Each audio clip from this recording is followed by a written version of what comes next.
How to find all videos that you liked on YouTube. Hello everyone and welcome to Tech Talks. If you want to look for the video that you have recently liked on YouTube, then all you need to do is follow these few simple steps. So first thing first, open YouTube on a device.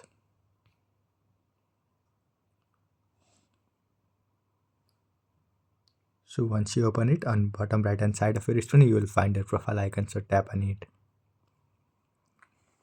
So here on library.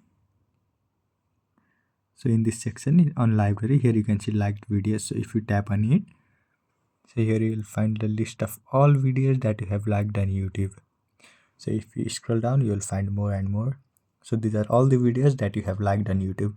So if you want to look after any of those, so here they will say show the time as well when you like the video. So 3 months, 4 months, 5 months, 4 months, 4 months. So there you go. So this is how you can find all videos that you have liked on YouTube. I hope you found this video helpful. Thank you for watching. Follow us for more helpful tutorials. Subscribe.